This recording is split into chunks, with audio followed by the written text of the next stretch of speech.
Hi, this is Skyper, And this is TMZ. and you're listening to Firewalls Firewalls Don't Stop Dragons.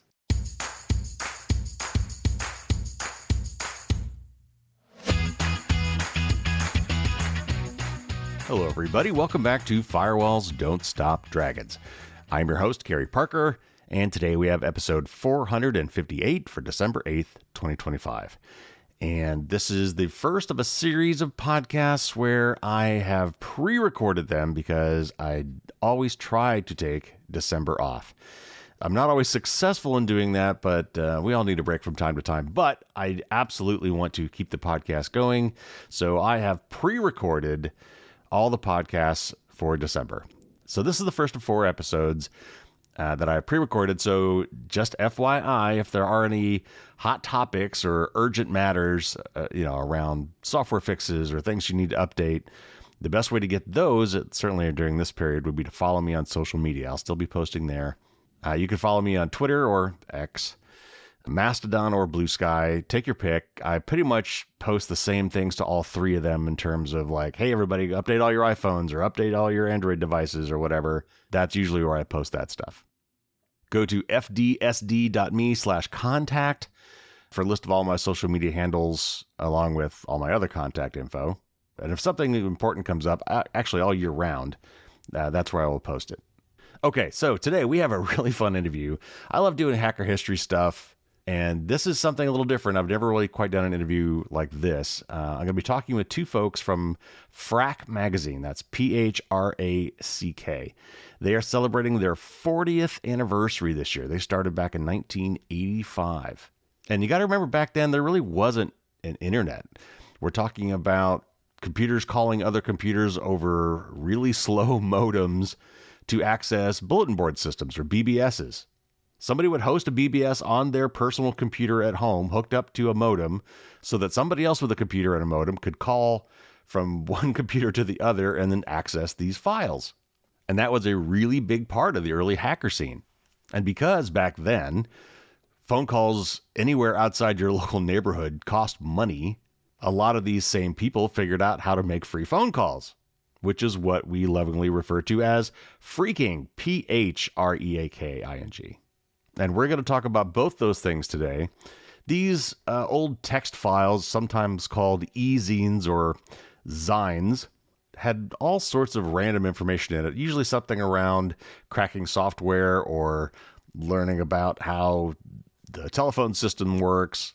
And some of them were pretty darn controversial. In fact, some almost got people in legal trouble. So there's a lot of rich history there, a lot of very interesting history. We're going to delve into some of that today. And you can still access all this content, by the way, all the way back to 1985. That's the beauty of a lot of this digital content, is it's pretty easy to preserve and make available on the internet. So real quick, before we get started, some lingo that we're going to throw out. We're going to talk about wares. That's WAREZ. Then that was just another term for software or apps. But crucially, in this sense, the software has been liberated, let's say. If it's a software app, it's been cracked so that it doesn't require a license key or any other sorts of digital rights management has been stripped.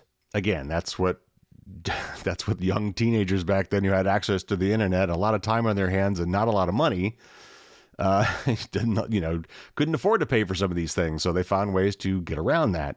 We're going to talk about ASCII, and that's an acronym, ASCII, which is the American Standard Code for Information Interchange.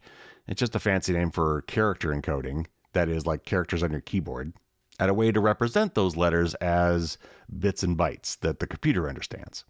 But back in the day, these text files were plain. Like, there was no bold, there was no italic, there weren't fonts. And so to get creative, a lot of these folks would actually put together what we called ASCII art, which is taking the existing plain old Courier font text and creating really interesting diagrams and things just using those characters. It was a real definite art form back in the day, and you'll see that in a lot of these text files.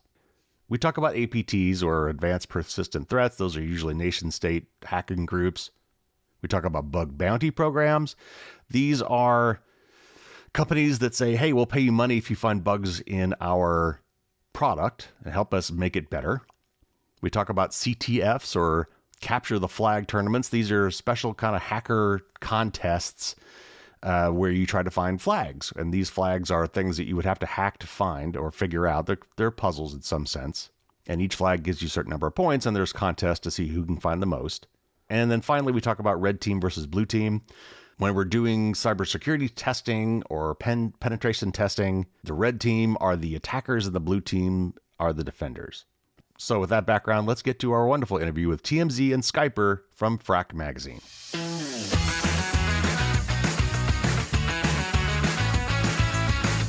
Skyper started out as a phone freak and blue boxer and was part of the several hacking groups, including Tesso and the Hacker's Choice, was the editor of Phrack Magazine from 2001 to 2006, and is currently a junior member of the current Phrack staff. Welcome to the show, Skyper. Thank you very much. Thanks for having me. And TMZ is a hobbyist security researcher and editor for Phrack Magazine with a deep passion for underground computing culture, and he also co-founded the ELF research group and online zine Temp.out. Welcome to the show, TMZ. Thank you very much. Pleasure to be here.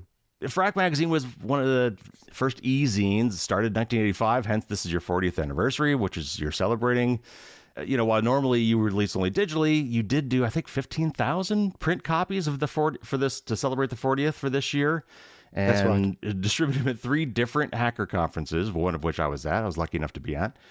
And Phrack has quite a history, and I want to talk about that today. So let's set the stage this way. What happened in the early 1980s that led to the creation of Phrack and the bulletin board system, BBSs, and e-zines in general? Like, where did that whole scene come from? Who was part of that scene? And then if I were living in that era, and I was, and I missed out on this, how and why would I be accessing these systems and reading your zines? Well, I can try to explain it, but even these old times are really before my time. But what I remember is that computers were much slower than they were today. They often had only 2 colors, and but you still had the ultimate problem that you needed software. You needed games, and they were traded really as wares, illegal software. And this is where some of the community comes from wares trading and cracking these applications and make them workable on everybody's computers. And these wares and these tricks, how to do the cracking, was shared on online mailbox system, bulletin board systems where you could log in using your modem. Your computer would call another computer, and you could read the text files, and you could chat with other like-minded people and talk about the techniques. And this is where the early hacking was started. Well, and for my audience's sake, they're probably not aware. Describe, what are cracks? What are wares? What does it mean when you say that?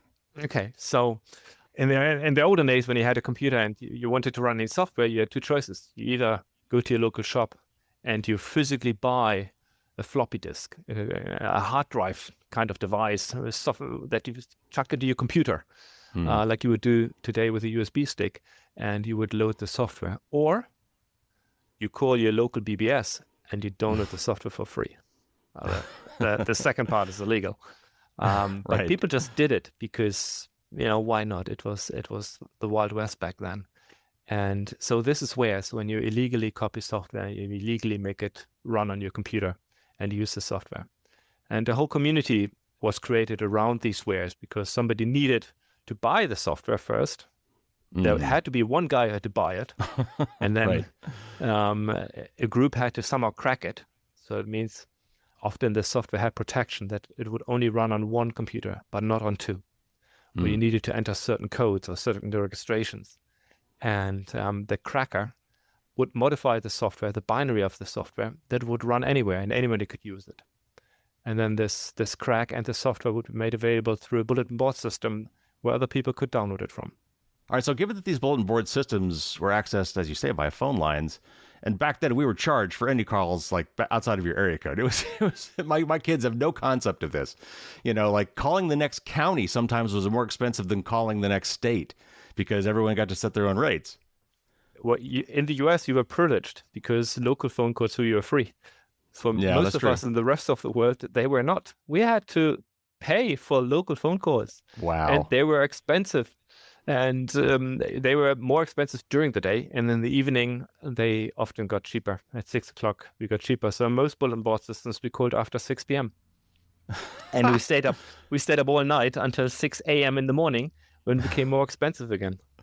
Well, so obviously that's one of the reasons behind phone phreaking, right? And that was something you did today because these calls were really expensive and you wanted to access these things. And in the U.S., unless you happen to be an area code that had a really cool BBS, and even if there are other cities where they have cool BBSs too, and you want to call those as well, but it's exorbitant to get to do that for long periods of time. So explain to the audience how phone phreaking works. Like, tell us how you do it. One of the very first exploits. Tell us how that worked. Yeah, first off, we have to set the scene here, what it meant back then. Back then, there was no internet, at least not to normal people like us. The telco, the telecom provider, was the big boss. The telco was the only way to communicate with anyone.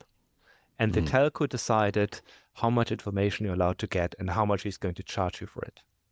And so the telco was always seen as a big brother or the enemy that we have to overcome. It's a barrier for us that we have to overcome to access information. And so various methods of telephone manipulation were invented. And I think the most dominant one or most successful one was blue boxing, where some clever hackers figured out that with the certain frequencies they can manipulate the phone line. And it was just by sheer coincidence. It was a hacker called Captain Crunch who happened to find a little whistle in his Kellogg's box, and when he blew the whistle in the telephone, he noticed that the telephone line would drop. And it just happened that this whistle created a 2,600 hertz tone, the exact same frequency that the C5 system used to notify the switch that the phone line should be dropped. And so hackers or phreakers started to play around with these frequencies, and they found other frequencies combinations where they could tell the telephone switch that their telephone was connected to, that also they are a telecom switch, that they're not a telephone, but a switch. And so they could tell the other switch, hello switch, I'm also a switch. Why don't you do me a favor? And you forward this call to somebody else. And so that was the idea of blue boxing. You could manipulate the telephone network by using certain frequencies. And so that enabled the phreakers to make free phone calls. And these frequencies were human audible, like 2600 hertz is within the human hearing range. But the way I believe the most of them worked is when you were on the phone and you were placing a call and the switches were talking to each other, they would blank out your audio. So you weren't necessarily hearing those tones, but that doesn't mean they weren't listening on the other end for those tones. And then you, I guess, would create boxes that would generate the proper sequences of these tones, correct? These blue boxes. Exactly. And one of the very first blue boxes was created by Captain Crunch and Steve Wozniak. And Steve Wozniak obviously then became the founder of Apple. And they're called blue box because their actual physical box was blue. That was the very first blue box. And you got a funny story that our friend last month was talking to, telling us about it. There was this woman once, and every time she would pick up a phone call, the call would drop, right? And she would just didn't know what it was, and then they couldn't figure it out. And then for some reason, her nasal cavity was making the 2600 frequency. So every time she was breathing on the phone, it would drop the call. So I thought it was I never really thought about it. But after you was telling us this, I think you told us there's a Hulk one. And I was just I was very impressed. Oh, that's classic. Yeah. I'd love to know how they finally figured that out. Who recognized, oh, your nasal frequency is about 2600 hertz. Right. I mean, I feel that they had tried everything already because it seems like it was a recurring issue for a long time and only affecting this person. Yeah. Funny story. Okay, so you said that the original ones that I guess they chose blue, but there was also red boxes and I think beige boxes too. What were those? They were, different colors. They named them after colors then. And a red box, I believe, only worked in the US. And it was when you used a public telephone in the US and you inserted some coins, then that would generate some tones to inform the center switch how many coins you have inserted into the public telephone booth.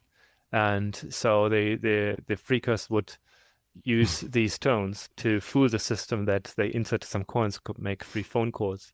And the black box worked almost internationally. And you can imagine when back then it was a switch network. So when you made a phone call from your telephone to somebody else's telephone, the copper wire was completely switched through. It was one solid line. It was connected, directly connected. So while they are ringing, the telco would not charge you. They would only charge you once you pick up. So there was a trick that you could pick up the phone without the telco detecting that you picked up the phone by just keeping the voltage low, by not increasing the voltage. Mm-hmm. And then you could still talk over the same phone line. The quality was terrible, but as free. youngsters, it was free. We didn't care. We just had fun talking to each other for free. And I think after 5 minutes, the telco switch would hang up anyway because nobody picked up after 5 minutes. And then we had to call again. But it was just fun to do. I don't think people really, when you think through the logistics of this with the BBS, this was a computer calling a computer. So unless you had multiple phone lines, it was a one-to-one mapping. It wasn't like we used to with the internet today, where multiple people could be on a server at one time. There was the limitations of the having a single phone line, and while you're on that line, nobody else could use the phone line. And if someone picked it up in the middle, you might screw up the connection. These are things that we don't have to deal with now. Yeah. All right, so Phrack wasn't the only e-zine back in those days. There were other ones that were active. 2600, of course, is classic. The Cult of the Dead Cow had their text files, and others. So how did they compare with Phrack, and how did they interact, if at all? I was a mere kid back then, but I started in the 90s by reading magazines such as 29A and EOS. I was mainly interested in viruses, computer viruses back then. And eventually I found my way into Phrack as well, obviously, because there was a lot of overlapping subjects, right? There are some articles in Phrack that spawn ideas for virus writing and vice versa as well. That was very common back then. So I think it's still, for me, like a very, very nice nostalgic feeling to think about this. And like I eventually got to know a lot of people that were actually publishing these magazines back then when I was a child. I had the opportunity to be friends with them nowadays, and that's it's something that truly changed my life. I think it's something that I was really, really not expecting. I think they don't have, let's say, there are different magazines. Like I said, 29A more focused around viruses. Phrack had a more general approach, I'd say, towards hacking, but they do have overlaps. They did overlap, but I would say the comparisons are more like the niches had their own zines, and Phrack, in my opinion, at least from when I got to know Phrack back then, Phrack was the one that was above in the umbrella chart of all of the other ones somehow. I think where Phrack is different to many of the other magazines is that Phrack was very broad in the topics. It didn't specialize on a single technique or a single topic, but it tried to address anything related to cyber or anything related to phreaking or hacking in general. And then the second thing is that it was absolute quality. Quality was important. Quality over everything else. And it's still today the same way. Every article we get, we test. We test every tool, every things that is described in there. We know it works, and we make sure it's easy to understand. A lot of time and effort goes into making it very easy to understand, as easy as you can make it, so that newcomers can really understand and appreciate this vast knowledge that we try to explain in the articles. So I think it's quality where we are different. This is true, and also a lot of these magazines back then, there were the papers inside of them, published by them, are only basically, I think they came from people that were part of the group. So 29A was a group of hackers, and they wrote their own thing, and they published this compilation in their own magazine. It was rare that they had external people that were not part of the group publishing things there. So they would write a bunch of code and compile it into a magazine and release it to the public at some point. While Phrack would receive submissions and curate topics from multiple people. We keep calling them magazines, but they're really e-zines. Most of the ones back then were strictly ASCII text files. And in fact, it became quite the art form, ASCII art, as part of these files. 2600, I believe, was the only one that was actually regularly published on paper. Is that right? I think Hactic was also published on papers, and at least some of these issues were published on papers. Okay. Well, we've talked about hacker. We've thrown the term around a little bit, but I'm really curious to know how you guys define hacker. It's still used pejoratively in a lot of cases, and I do my best to explain that. But whenever I get real hackers on the show, I always like to ask them how they define hacker. And I'm curious, since you guys have been around for a while, how has the notion of that term evolved over the last 40 years. And Skyper, you actually compared hackers to artists, more like painters.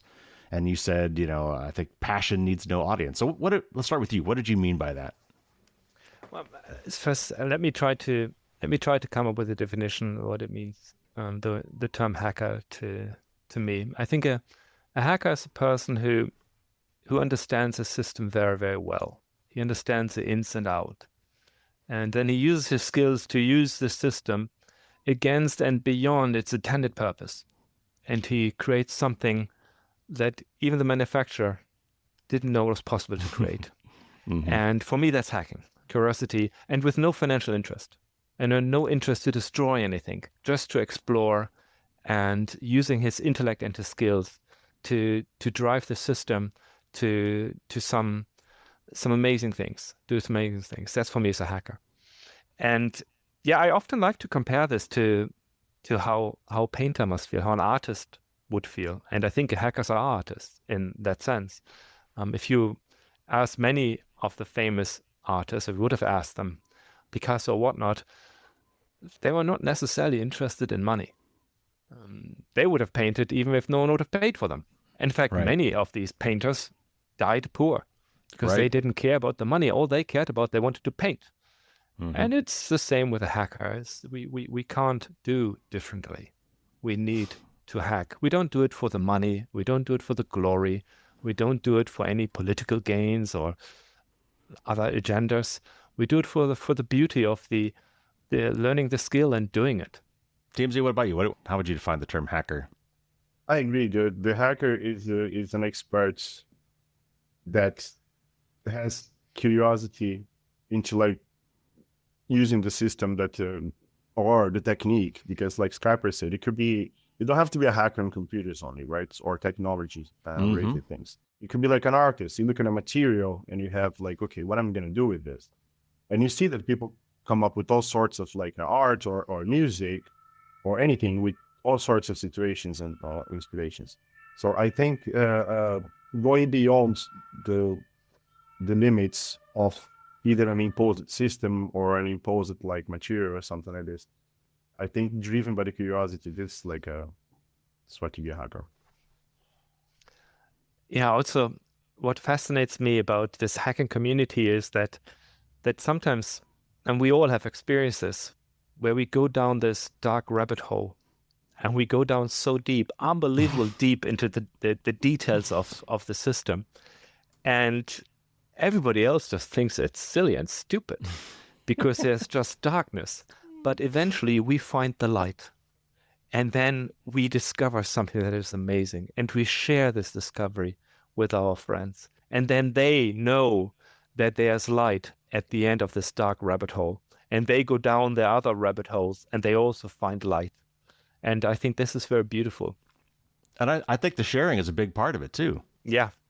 This is true. And it goes back to the warehousing scene from back in the day. So people, they bought the software or the video game, and that was it. So that was basically nobody that could break this game, So they had to learn, they had to go deep, they had to like figure out and have obtain a skill that they had no idea what it was. That's most of the times. There are a lot of people that they just like, they just wanted to play a video game, and then suddenly they're like writing cracks. Yeah. You mentioned earlier these text files, and here's a small advertisement coming in. I like to mention if any one of you is interested, any of the audience is interested in reading some of the old zines or any of the ASCII art, please go to textfiles.com. Yes, it's a site done by Jason Scott. It's the same guy who runs the Internet Archive and the Wayback Machine. And he has the largest collection of all the old documents on his website. Yes, it is fantastic. And it's really interesting to poke around in there and see what's in there. One of the other interviews, I think I saw you guys on and talked about this. And this is, again, how I know I just totally missed this scene somehow. But I think another, like, you can tell someone might be a hacker and that is if they take their toys apart. You get the toys, and then their first instinct is, "Oh, that's cool, but what's inside? What's making this work? What little piece parts can I pull out of this and then use it in some other way?" I did that with all my toys, and I let the magic smoke out of a few of them, but I learned along the way. And I think it's that innate curiosity, and you find one thing and it just triggers another curiosity. It's like, oh, well, that's how that works. Oh, now I want to see how that works. Oh, but what if I did that and that, or this, then that? I totally agree. I wish I had had a motive back then. That was the only thing I was missing. And I would have been right there with you. Okay, so what? I know there's a lot that goes into making an issue of Phrack, and you're talking about the quality and all the vetting you do for all the articles. So give us a little more insight to that. So you try all the code. Do you have criteria for submissions? How do you find people how do you request those submissions? And also, you've only printed a few of these things. So what makes you decide, well, this one's going to be an actual physical print magazine?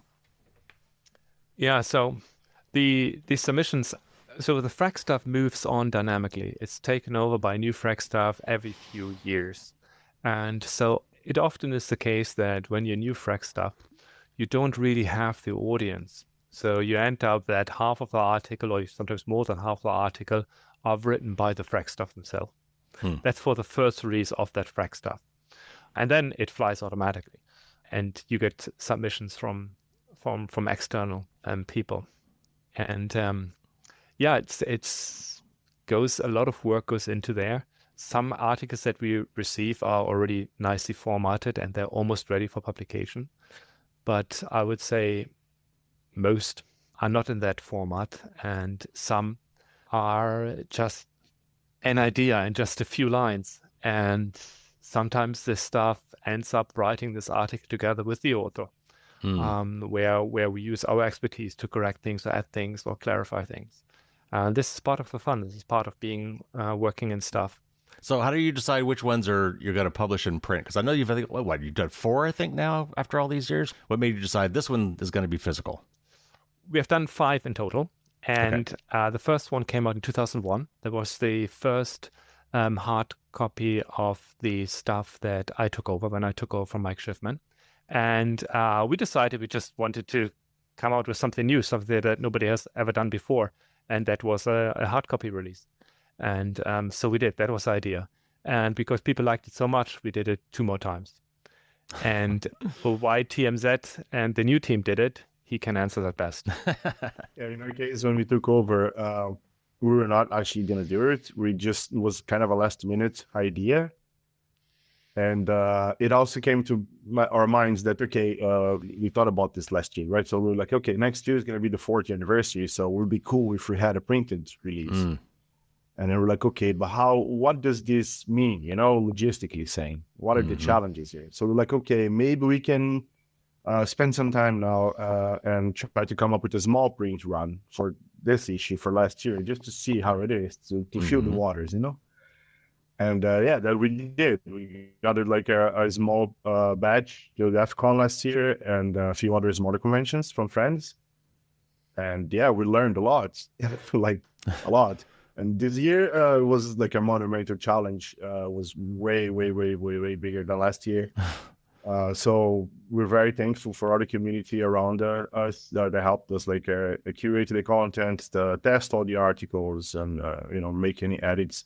Visual edits, of course, the team behind the actual magazine that looks amazing graphically, and everybody that helped with logistics. It's not to be underestimated, like especially like across continents and like with heavy materials, like paper is heavy, right? So I was not expecting it, like it's something that you have to I had to learn so many things, like paper thickness and all those things. Yeah, just to explain the complexity about the logistic, when we talk about 8,500 printed editions for DEF CON alone, it is not just that you need to transport these 10 tons of paper from the print house to the convention center. You also need a lot of muscles on site to carry 10 tons from where the truck drops it off to the registration desk. So it's these little things that you have to organize and think about. Yes. I did my book signing this year at DEF CON, and my publisher wasn't there. It was all on me, so I had to ship them all on a much, much smaller scale. But I can definitely appreciate the bits and pieces of what you're talking about, because I had the exact same issues. I shipped them to my hotel, and then I had to get them from my these really heavy paper. Like you said, paper's really dense and heavy.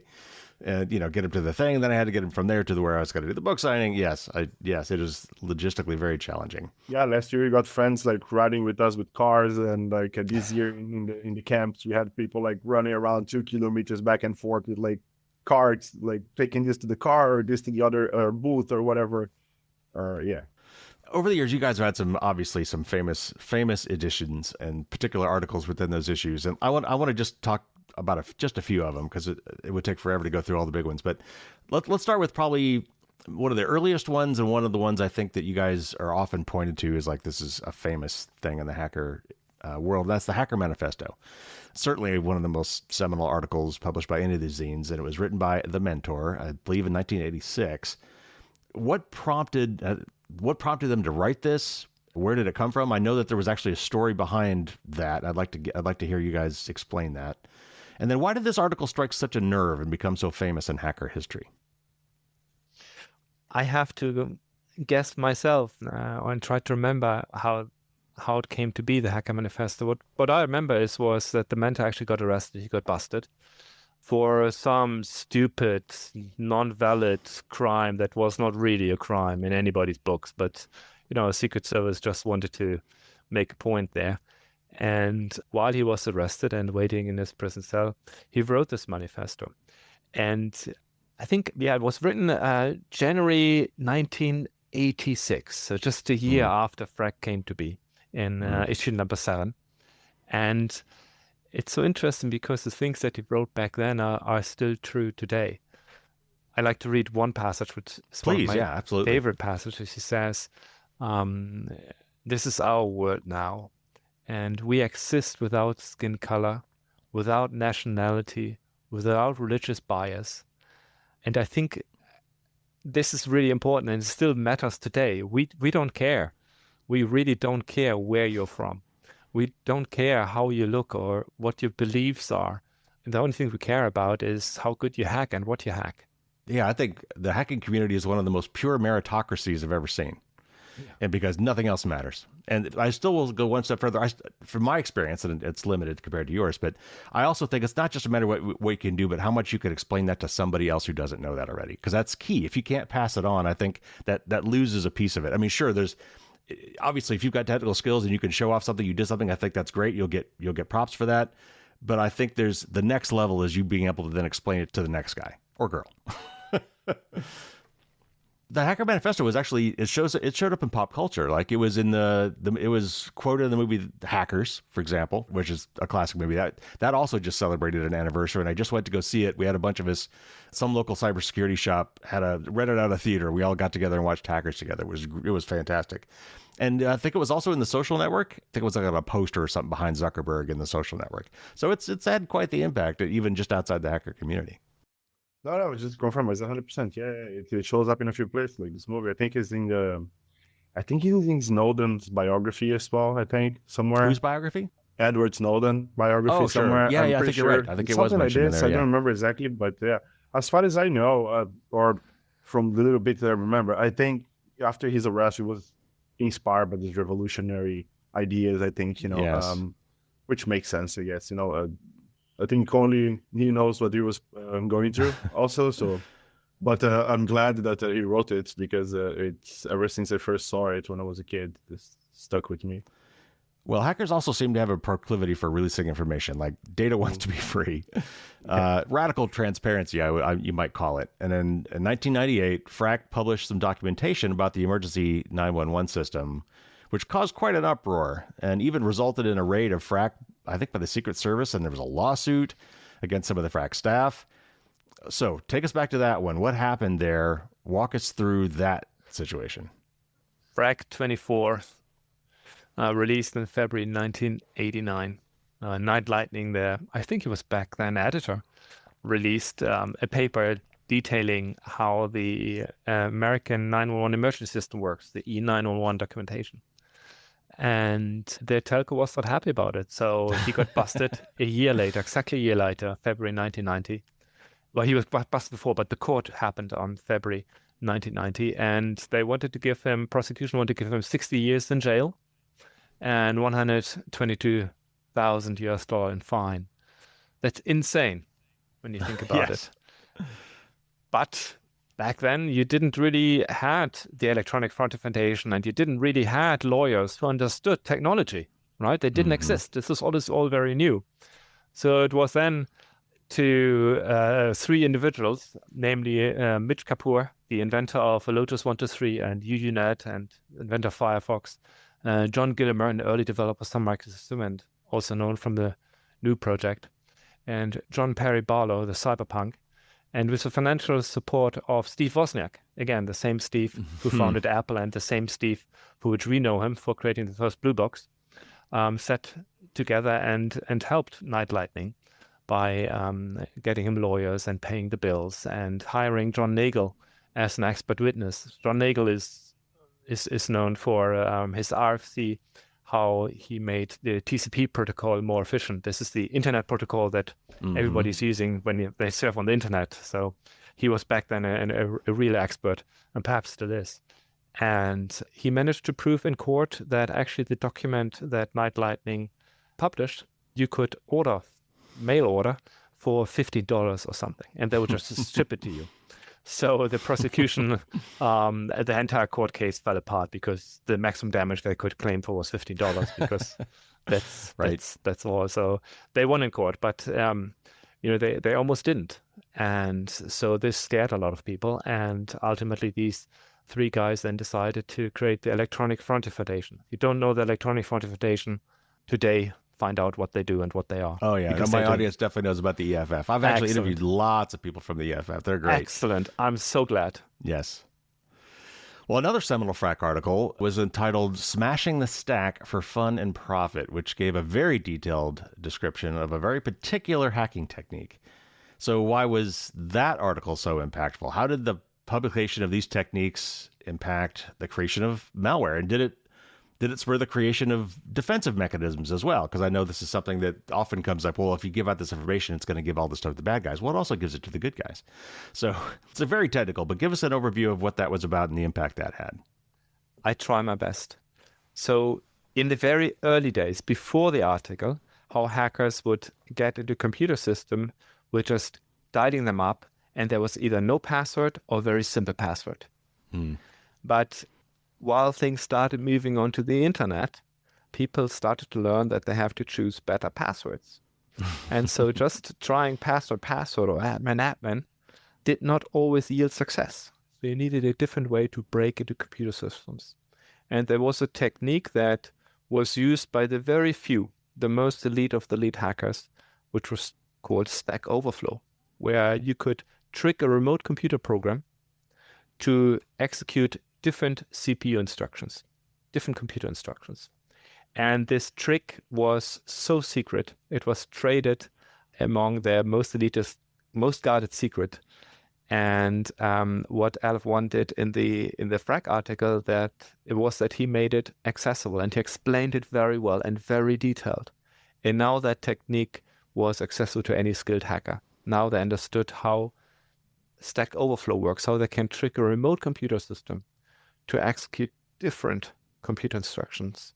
And we're still dealing with that today. Memory corruption issues are still one of the most popular ways to get into any program. And we've had all this time to deal with it. We've come up with various mitigation techniques, and yet it's still very popular.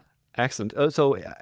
We have to mention here at this point the Robert T. Morris and the Morris worm, because the Morris worm made buffer overflows famous. That was before Aleph1's article, long before that. Was it 10 years before or so, or maybe even longer? Wow. When Robert T. Morris, as a junior, as a young kid, wrote the first one, maybe not the first one, but he wrote an internet worm that exploited the finger demon. Back then was used to find out who's logged into a remote computer system. And he wrote a buffer overflow, and that worm spread so successfully that it took down the internet. It spread too fast. To his surprise, it did too well. And this became international news. And back then, the telco, who was in control of the internet back then, they published papers that Robert T. Morris did this, and he obviously got arrested, and there was legal problems and whatnot. But they didn't tell many details how he did it. But little and little, this information became known, that he used something called buffer overflow, that he managed to trick the remote system to overflow buffer, and that was somehow a way you can execute remote instructions. And that was enough for the clever hackers then to figure it out themselves. And there's still a little bit of conspiracy. How did Robert find out? Because that's very interesting how someone can find out how buffer very overflows specific, work. obscure. Very obscure. I mean, you have to be concept, very you know? lucky. There's this conspiracy that given that Robert T. Moore's father worked for the NSA, was it perhaps that maybe his father just mentioned to him that something is possible if you override a frame pointer? You know, for a young hacker, that's all he needs to know. He doesn't need to know the details. He only needs to know that it's possible. That's all he needs to figure it out himself. And so I wonder, and many people are wondering, was there maybe a hint from his father? I left wondering, really brought these obscure concepts to the masses, so to speak, like, you know, in a very understandable, with a very understandable narrative, I think. Well, as understandable as it could be, it still was a very complex topic, and it still is. I mean, buffer overflows are still really common, and every time we have more and more systems to mitigate this, shadow stack and the Apple system, the memory integrity thing, the new one. So, but it's still like largely like present, and I think it will continue to be. It's just like a nature of the software. It can't be perfect, right? So there are iterations of the libraries and things that are involved in software that unavoidably are going to contain some sort of like vulnerability, and it could be related to buffer overflow. But yeah, I think this is a very interesting story, and it really makes you think about how was it first discovered by like a normal person, let's say. All right. Well, one more issue that I want to bring up is a lot of hacking today, especially opportunistic hacking, has to do with scanning. You know, using common protocols to probe a system, mapping out the attack surface, basically, and doing it in an automated way if you could manage to do that. And there was an article called "The Art of Scanning" in Phrack that basically, I believe, debuted the Nmap tool, the network mapping tool, as one example. But, you know, as other maybe scanning things, you talked about kind of like basically word dialing. You set up systems to automatically dial out to a bunch of numbers and record the ones that actually responded in a computer way to find where the computers were out in the phone system. But all the way up to today, we have Shodan. Anybody right now can go to the web and scan IPs and look for open ports and things like that. So are these types of tools more likely to benefit attackers or defenders? And how do we think about the ethics of these sorts of tools when we're, you know, hacking magazines are putting these things out? Do you ever have doubts, and do you ever think maybe we should put that out? It's an interesting topic, and we have to make sure that we discuss the right part of this topic. And when we talk about responsible disclosure or open disclosure, the community has learned that responsible disclosure makes more sense for everybody. We cannot just publish an exploit, and this is then used by ransomwares gangs to, you know, extort money from innocent people. And so there's some responsibility, some ethics involved to make a responsible disclosure. But when it comes to tools that can be used in an attack, I like to compare it to the manufacturer's knife.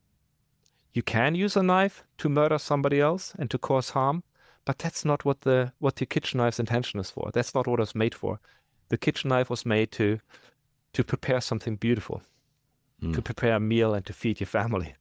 And this is similar to hacking tools. These tools are made to test the system, to make the system in the end safer, to assess the system, how safe it is. It's not a tool to cause destruction. It's not what it should be used for. It's a crime to cause destruction. It's a crime to do ransomware. And these people are not part of our community. They are criminals. They're not hackers. They're just criminals. And so we have to treat them like criminals. James, you got any weigh in on that one? I agree. I mean, I also wrote tools myself, and I got into some situations as well with this. And I think in the end is like, yes, I agree. We need to be responsible with the disclosure of things. It's not like how it used to be anymore. Like there's way more people specialized into hacking a computer than it used to be in 1986. So the surface, the attack surface is definitely bigger, and you need to be cautious around that. However, it shouldn't stop you also from like sharing knowledge in a way that is obviously like safe. And I think tooling like this should be released, and it's useful for defensive systems. It's useful for the good things. But like Snapper said, pretty much everything can be used for bad things. So Yeah. Yeah, I often like to compare the hackers to the companies who assess the safety of cars. In the 70s and 80s, that was outlawed, and the car industry tried to sue these organizations who would, drive a car against a concrete wall to see how many of the passengers would die. Right. But as a hacker, this is exactly what we do. We show that if we drive the server or this application against a concrete wall, somebody might get hurt. Now, we are doing it in a safe environment to demonstrate you the risk.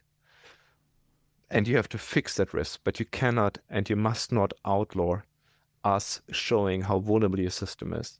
Because if we don't show you, then the ransomware guys, they will show you. Right. I asked a while back, and I want to return to this before we call it a day. How hacking has changed, hackers and hacking have changed over the last 40 years. And as you kind of alluded to earlier, when this all started, there was no cybersecurity. I mean, there weren't even computers when this first started. But a lot of it has become commoditized now and commercialized now, and to the point where even a lot of the folks that were original hackers have quote unquote sold out, like they went corporate, right? They had families to feed, they had lives, they had to make money for their family as well. It's not, I don't begrudge anybody for finding a way to support themselves, but how has that affected the whole notion of hacking and hackers over the years, now that there is bug bounty programs and there are all these ways to make money? Has it perverted the nature of hackers? Do we still have the people out there that are doing it just for the old style hacker ethos?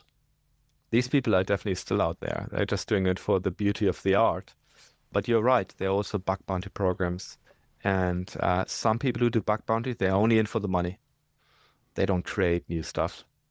But there are also some people who do both, who do bug bounty, and they're still doing the arts, and they're still creating great tools and furthering the research and sharing their ideas, and that's good as well. So, yeah, it has definitely changed. But the only people that we really don't want are the criminals and the APTs. true. I mean, the spirit is there. The spirit is the same. It's molded, I guess, by the current reality of the scene, right?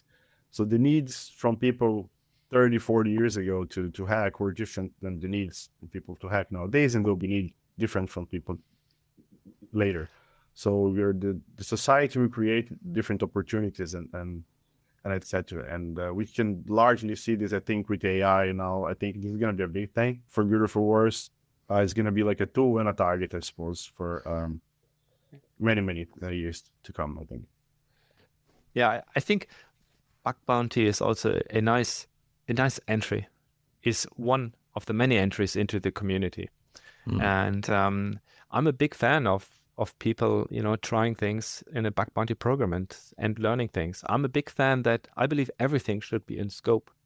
I think the entire infrastructure of an entire country should be in scope to any hacker. Because if the hacker, as long as the hacker doesn't cause you damage, what do you have to lose? You only have to win that the hacker will tell you that you're vulnerable, and he will give you time that you can fix it before the ransomware guys find out. So in my opinion, everything should be in scope. Everything should be allowed to be tried to be hacked. As long as you don't cause damage, why not? Unfortunately, a lot of the laws don't agree with you yet. I'd said yet. Yes. Because hopefully we might be able to get there someday. But to your analogy of the painter too, it's the painters and the artists that didn't die poor were the ones who took commissions to do art for somebody else, right? And so they had to pay their bills too. And I think that makes sense that you got to support yourself somehow. Why not make your day job the thing you enjoy to do for fun? I agree. I mean, this was not a career back then, right? I mean, there were fewer opportunities, and now it's completely the opposite. And why not? Definitely. So what do you think about CTFs as a way to get into the hacking scene? Absolutely. I mean, these guys have great skills, and they do it at a speed. It's amazing. I'm very impressed every time I see this. Actually, it's it's even harder for me to catch up sometimes. Like they have really sharp minds, and if you really, they can get really good at this scoped test that it's kind of insane. But with the same with bug bounty also, I think anything is valid.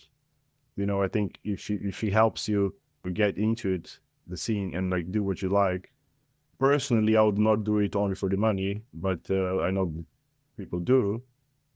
Now, are they really like not skilled? Of course not, because they usually make money, so they are able to solve it. So they definitely have skills. Now, I mean, whatever they want to do with those skills is their business. But I can only have my personal opinion. But I think any kind of like challenge like this is definitely valid. All right, last question before we go. Issue 72, which is the one you did for your 40th anniversary, had an article in it called The Hacker's Renaissance, a Manifesto Reborn. How do you feel that Phrack and the hacker community have changed since the original manifesto?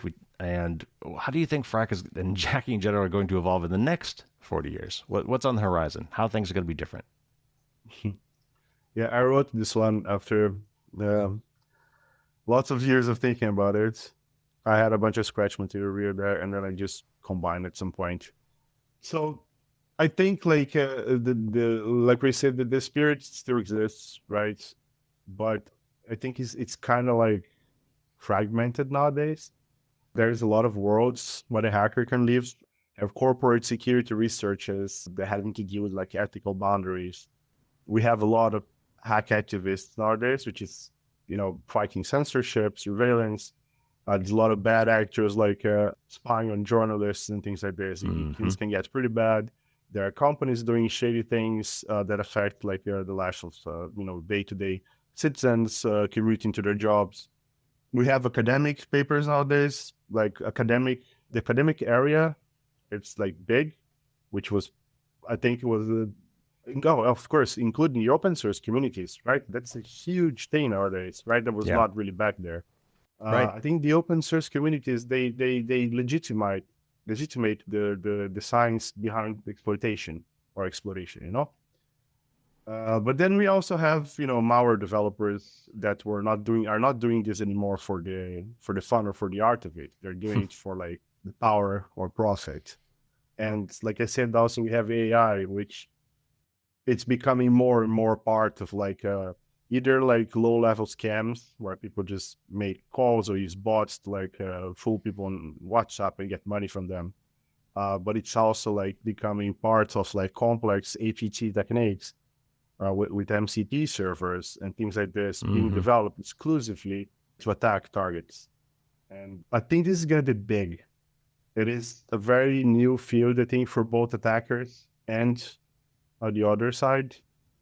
So I'm curious to see how this develops on both sides, but I feel like it's one of those things that it might change a lot of how the evolution of the hacker scene goes.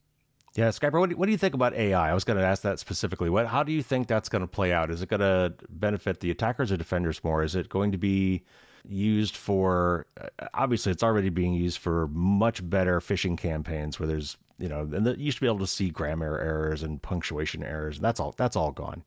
In fact, it's even being used in spear phishing right now. I mean, if I could point my computer at somebody's social media accounts and then tell ChatGPT to craft a spear phishing email for that person, that's much easier to do now than it was before. And yet, AI is really good at pattern matching. Maybe we could use it more for threat intelligence. Maybe we could use it more for scanning logs and looking for suspicious patterns for attack. What's your take on the over-under on AI?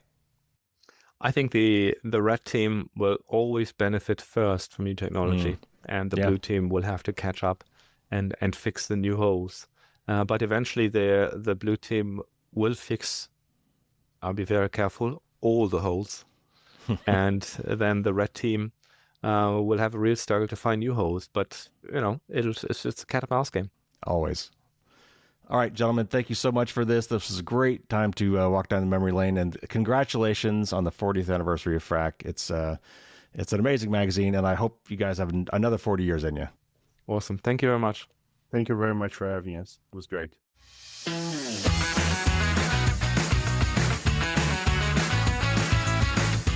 Thanks again to Skyper and TMZ for coming on the show. That was a lot of fun. I love digging back into that hacker history stuff. And again, I feel like I just missed it by that much. I had just about everything I needed except basically a computer modem. I had a computer. I had a TI-99 4A that my grandmother bought me. She worked at a local bank. She was actually a very pioneering woman for her time, breaking a lot of glass ceilings. And the bank that she worked for had some sort of a special where they were selling these TI-99 4As for a discount price, and she got me one, and it was life-changing. That was one of the things that put me on my path to be an engineer, and I will never forget it. Anyway, we mentioned this notion of letting the magic smoke out. I just wanted to follow up on that real quick. That's a phrase in electronics where you cook a component. Basically, you somehow apply the wrong voltage or too much electricity through a part, and it basically burns out and literally lets smoke out. And the notion was, well, you've let the magic smoke escape, and now that component will no longer work. But basically it just means that it got fried out. We talked about the Captain Crunch 2600 whistle. That is something you can actually print. If you've got access to a 3D printer, and I put the files in the show notes, I've printed one of these for myself actually, you can print a replica of that old Captain Crunch whistle that makes a 2600 hertz tone. Now, I've not gotten a spectrum analyzer out to see if my 3D printed whistle actually hits that tone exactly, but that's not really the point anymore. I don't think that will get you anywhere today. But if you want to have one of these for yourself, you can actually 3D print one of these. So anyway, I really had a lot of fun with that, and I will definitely be doing some more hacker history stuff for the future. So stay tuned for more of that. But if you want to go back and check out some of the ones I've already done, I've interviewed Death Veggie and Omega from Cult of the Dead Cow. I've interviewed Weld Pond and Space Rogue from The Loft. I've interviewed Jeff Moss from DEF CON and Heidi and Bruce Potter from ShmooCon and Jack Daniel from B-Sides. There's a lot of great content there. If you go to fdsd.me/podcast, that'll give you some of the top podcasts, but there's also a link, if you look carefully, that'll take you to the hacker version of that list that runs through a lot of the old hacker episodes. So if you want more of that, there's plenty more. And like I said, hopefully there'll be much more in the future as well. All right, so the patrons will get some bonus Q&A as usual on Thursday. I talked to Skyper and TMZ a little bit more about their origin stories and how they chose their hacker handles. We talk about what it means to be a hacker and to have that kind of hacker mindset. I always like to ask that question, and I always get different answers, which is great.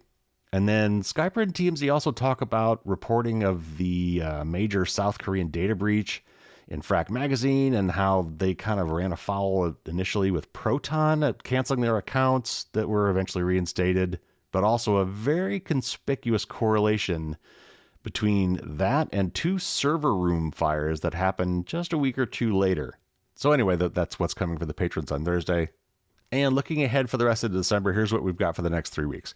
So next week, we're going to do some of the best snippets from the last 12 months. I'll do a best of episode from 2025, along with some fresh commentary from me on each of the snippets. After that, I'm going to dig back deep into the archives from nearly 9 years of this podcast and bring back a classic interview that many of you probably have never heard, or if you did hear it, it was so many years ago you've forgotten it. So I'm going to pick a gem out from the archive, and then after that, I'm going to actually put together another best of episode, but this time it's going to be of the patron-only content. So if you are not a patron, this will give you a little sample of what you're missing, some of the choice cuts from the bonus Q&A, and maybe I'll even slip in one of my Merlin's Musings episodes that only my top patrons hear for that best of the bonus content as well. And then after that, when the new year rolls around, we'll get back to our regular schedule. I will just say that those best of episodes will be great ones to share. I'm always looking to expand my audience, and so, those would be great episodes to throw out on your social media and say, hey, give this a listen. This is a great podcast, and here's some best of as a teaser. So one more quick thing before we go. I am looking to do a new patron promotion. I do them once or twice a year, where I come up with some fun things to give to brand new patrons. There's already a lot of great perks for being a patron, but every once in a while, I sweeten the pot a little bit with things like my super cool Dragon Challenge coins, a free PDF copy of my book, and maybe some other Firewalls Don't Stop Dragons swag. So stay tuned for more information on that right after the new year. So it'll probably run through the month of January. So stay tuned for some more info about that coming up very soon. All right, that's going to do it for this week. Take care, everybody. Stay safe out there. And until next time, as always, don't get caught with your drawbridge down.